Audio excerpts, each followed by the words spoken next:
Je ne vais pas m'attarder sur l'iconographie qui entoure le groupe parce qu'il y a énormément à dire sur le clip.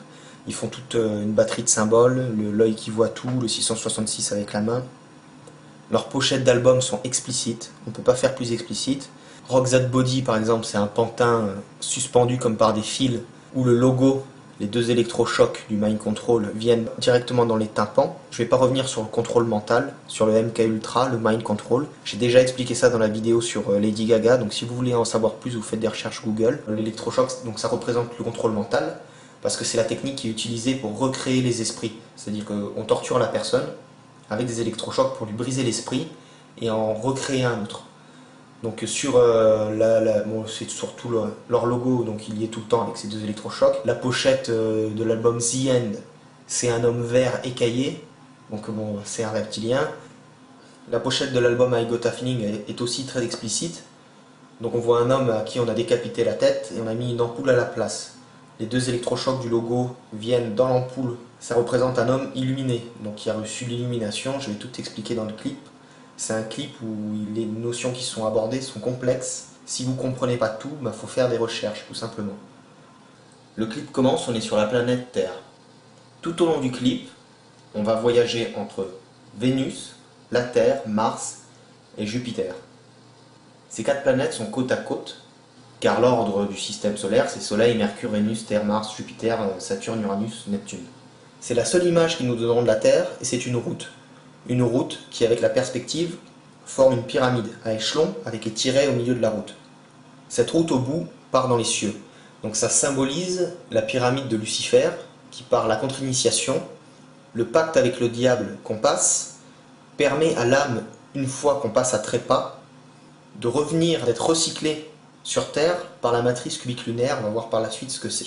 Mouvement de caméra qui représente le voyage dans l'espace, et on arrive sur Vénus.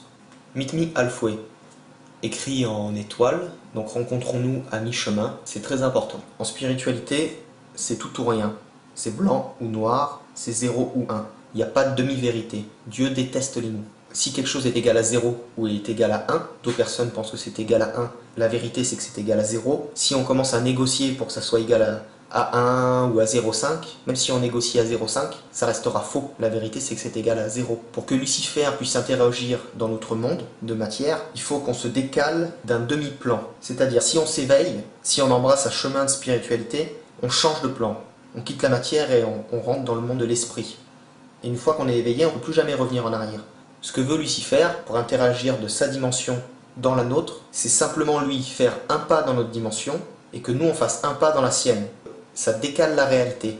Pourquoi? Parce que pour interagir dans deux plans, comme j'ai dit, on ne peut pas le quitter totalement. Il faut rester à moitié dedans. Et ça, c'est la contre-initiation. C'est la possession qui est évoquée dans le clip, on va voir. Et c'est ce qui permet à Satan, aujourd'hui, de gouverner notre monde, notre planète. Nous voilà sur Vénus. Donc on voit Vénus, la représentation de Vénus, ou de Ève, qui est à peu près la même chose, dans le jardin d'Éden. Donc le jardin d'Éden, il faut savoir qu'il n'était pas terrestre, il n'était pas de matière. Dans les paroles, elle nous raconte qu'elle n'est pas heureuse, qu'il lui manque quelque chose, qu'il faut qu'elle retrouve sa moitié spirituelle. Ève, c'est la matière, il faut qu'elle croque la pomme de Satan, de Lucifer, la connaissance, pour pouvoir être heureuse. On quitte Vénus, on part sur Mars. Pourquoi la planète Mars? Avant que les hommes ne colonisent la Terre, ils étaient présents sur la planète Mars, qu'ils ont dû quitter, très certainement parce que l'atmosphère a dépéri. Ils sont donc venus se réfugier sur la planète Terre. On va voir que l'entité habillée comme un oriental va, ainsi que tous les autres, venir se réfugier sur la Terre via leur âme. On va voir ça par la suite. Il est en lévitation, en train de méditer. La méditation, pratiquée d'une certaine façon, permet de détacher l'esprit du corps. Alors soit pour aller se balader, soit pour permettre à des entités, à des démons, des entités reptiliennes, de prendre possession de notre corps. Donc c'est la possession. Donc des fois ça se fait sur les esprits faibles de façon non volontaire. Donc c'est là où on fait appel aux exorcistes, ce genre de choses. Et il y a des personnes, les satanistes, qui le font de façon volontaire, c'est-à-dire qu'ils abandonnent leur corps physique à des démons. Il a tout un accoutrement, il a des lunettes qui représentent le soleil comme Lady Gaga, il a une pyramide autour du cou qui scintille, et là c'est la possession. Donc là il y a 4 entités qui viennent le posséder, Si on regardait en vue de dessus, on verrait que ça forme un pentacle. Et il adopte une voix grave. C'est la voix du démon qui parle à travers son corps. Donc les voix graves, il faut savoir que ça ouvre les chakras inférieurs. Contrairement aux voix aiguës qui ouvrent les chakras supérieurs, surtout s'il y a des harmoniques. Donc son corps permet un passage, un tunnel de communication entre le démon, Lucifer, Satan, et l'homme, la Ève, à son état pur, quand on n'était pas encore souillé. Ces quatre entités qui viennent s'ajouter renvoient aussi au compartimentage de l'esprit. Donc quand on pratique le contrôle mental, on crée plusieurs personnalités, on fait cohabiter dans une seule personne plusieurs comportements. Donc ce sont les techniques de MK Ultra, de contrôle mental, et ça permet par des signes auditifs, visuels, d'enclencher un type de personnalité dans la personne. C'est très utilisé par exemple pour les esclaves sexuels. Donc une personne qui est tout à fait normale, on va la mettre en mode esclave sexuel et elle va faire tout ce qu'on veut et elle ne s'en souviendra pas puisqu'après on la remettra en mode normal. Ou c'est aussi très utilisé pour les possessions. Une personne normale, on va la mettre dans le mode où elle se laissera posséder par une entité et une fois que la possession est terminée, on la remet en mode normal et elle ne se souviendra de rien. Bref, retour sur Vénus pour constater que la Vénus a entendu l'appel et on repart sur Mars où on voit notre démon avec une pyramide autour du cou avec l'œil au bout. Et cette pyramide est inversée et retournée parce qu'elle n'a pas été encore enclenchée, initiée. On comprendra ça avec la suite. À Jupitérissage. On débarque sur Jupiter et là rentre en scène le troisième protagoniste qui représente les lignées reptiliennes, les hybrides. Quand je dis Lucifer, ça fait référence aux reptiliens qui sont totalement dans leur dimension, contrairement aux hybrides homme-Lucifer. Puisque quand je dis Lucifer, il faut bien se mettre en tête que ce sont les entités reptiliennes qui sont totalement implantées dans leur dimension. Et les hybrides hommes-reptiliens permettent une interaction, comme je l'ai expliqué, entre leur dimension inférieure et notre dimension. Et nous-mêmes, on a accès à deux dimensions, la dimension de matière et la dimension spirituelle. La dimension matérielle étant bien sûr inférieure et plus proche de la leur, c'est pour ça qu'ils veulent nous enfermer dans cette dimension, la matière, et surtout ne pas nous laisser nous éveiller, puisque là on devient hors de contrôle, puisqu'on n'est plus dans leur champ d'action, puisqu'on quitte leur plan d'interaction, puisqu'ils arrivent à interagir avec nous par le fait que certains hommes font un demi-pas dans leur dimension et que eux font un demi-pas dans la nôtre. Après, les hybrides ont été conçus pour accepter très facilement la possession. Et donc les hybrides, ce sont les lignées de sang qui gouvernent aujourd'hui notre planète. Il a des gants rouges, un col rouge et noir, des lunettes rouges. Le rouge et noir, ça symbolise les plans inférieurs, ce sont les infrarouges, contrairement au bleu, au violet, qui symbolise les plans supérieurs, les ultraviolets. Donc quand on met ces couleurs, le bleu, ça éveille en nous des forces qui nous élèvent, contrairement au rouge et au noir, qui sont des forces qui nous abaissent pour nous rapprocher de nos instincts reptiliens, pour nous envoyer dans leur dimension. On voit sur ses cols qu'il a deux compas, ainsi qu'un lion de Judée, emblème de Jérusalem, qui symbolise aussi le soleil. Donc je vais expliquer tout ça par la suite.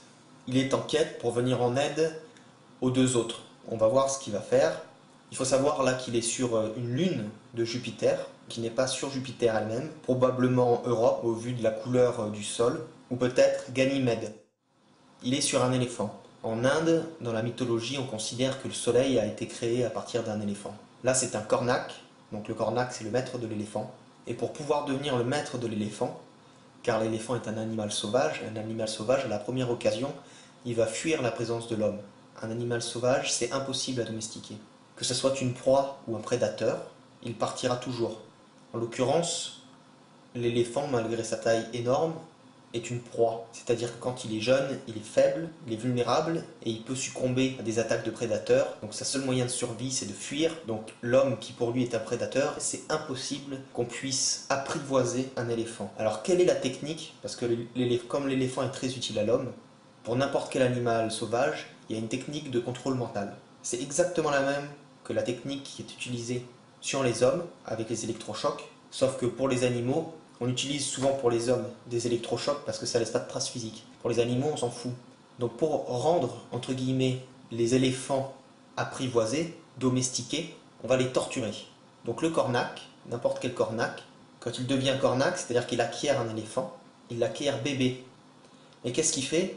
Tous les jours, plusieurs heures par jour, il va le tabasser à coups de trique. Voilà. Donc pour qu'un éléphant soit soumis à l'homme, il faut le tabasser plusieurs heures par jour. Alors c'est marrant parce que souvent, il y a des cornacs qui font pas le travail avec assez de volonté, avec assez de zèle, ce qui fait que certains éléphants ne sont pas totalement mis sous contrôle mental, et des fois, il y a leurs instincts qui reviennent. Même si on les tabasse à mort, ça reste des animaux, et les instincts reviennent toujours tôt ou tard. C'est pour ça qu'il y a très souvent des incidents.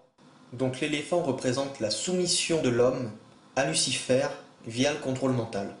Le cornac, il est en train de rechercher la matrice cubique lunaire. C'est ce qui va permettre à Lucifer d'initier la soumission de notre Vénus, de notre Ève, qui va permettre la communication entre les deux mondes. On va le voir par la suite. On a vu que notre cornac avait sur le col un lion de Judée, un lion de Jérusalem. Donc le lion de Jérusalem, ça représente les lignées reptiliennes. Les lignées reptiliennes qui viennent de Sumer. Ces lignées sont représentées ici aussi par le double aigle ailé qu'il y a sur le crâne de l'éléphant. Ce symbole est beaucoup plus fort, moins connu, mais beaucoup plus lourd. On le retrouve à peu près partout. Il symbolise Ninurta, ou Ninjirsu. C'est la fille de Saturne, Satan, ou chez les Sumériens, c'est la fille d'Enlil. Elle a eu comme mentor le frère d'Enlil, Enki, qui a permis à ces lignées de sang terrestres de survivre au déluge. C'était des lignées qui étaient là avant le déluge, des lignées antédiluviennes. Pour la suite, une fois que la Terre a été nettoyée, recoloniser la planète. Ils sont remontés jusqu'en Sibérie et ils ont établi leur centre à Londres, la Nouvelle Troie, par la civilisation phénicienne. Et donc les Phéniciens, ce sont les ancêtres des Vikings. C'était exactement la même culture.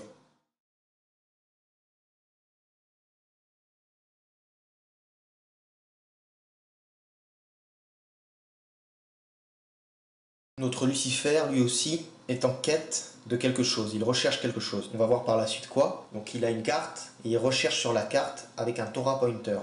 Donc ça symbolise, c'est utilisé dans la Kabbale, ça symbolise ce qui est caché aux hommes et seulement accessible par les élus du sang, donc les élus de Lucifer, par les reptiliens qui sont totalement dans leur plan. Et donc c'est uniquement accessible aux hybrides qui sont à moitié dans un plan et à moitié dans l'autre, ou aux hommes qui se laissent totalement posséder par le démon. On peut voir que notre Lucifer se balade avec un bâton, avec au bout un pine cone, une glande pinéale. Alors ça, c'est un point très important. La glande pinéale, c'est ce qui permet d'ouvrir son troisième œil par les sécrétions d'hormones qu'elle produit lorsque les 7 chakras sont ouverts. La glande pinéale, c'est Osiris Bacchus. C'est le serpent de la Kundalini, qui représente le génome des élus, qui fait remonter la Kundalini du nombril jusqu'au chakra coronal en passant par les 33 vertèbres, le 33e degré. Les 33 vertèbres qui soutiennent la glande pituitaire, qui stimule la glande pinéale. A noter que la 33e vertèbre s'appelle l'Atlas. L'Atlas, c'est les Atlantes, ce sont les lignées antédiluviennes, reptiliennes, et l'Atlas, c'est ce qu'on représente qui soutient le monde. Donc ce sont les lignées antédiluviennes reptiliennes qui ont bâti le monde. Notre Vénus sent l'initiation de la matrice arriver, car notre cornac va trouver la clé pour initier la matrice. Donc on remarquera qu'elle est composée de 7 cercles, les 7 chakras à ouvrir, qu'il va initier. Une fois la machine enclenchée, on voit que notre Lucifer a sa pyramide, son œil, qui lui permet de voir et contrôler la Terre, apparaître. En même temps, apparaît la matrice cubique. Donc la matrice cubique lunaire, c'est ce qui va permettre à l'homme d'être relié à Satan. On voit au passage par un plan assez rapide qu'elle a désormais une larme sous l'œil. Donc lorsqu'on a une larme sous l'œil, ou un tatouage d'une larme, ça renvoie à l'œil qui voit tout, à la pyramide encore.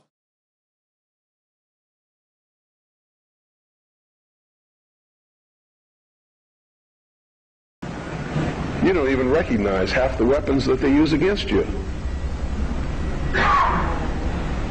Don't want laws against sexual promiscuity. That's why they don't want families. That's why they don't want marriage. That's why they encourage homosexuality. There's a method to their madness.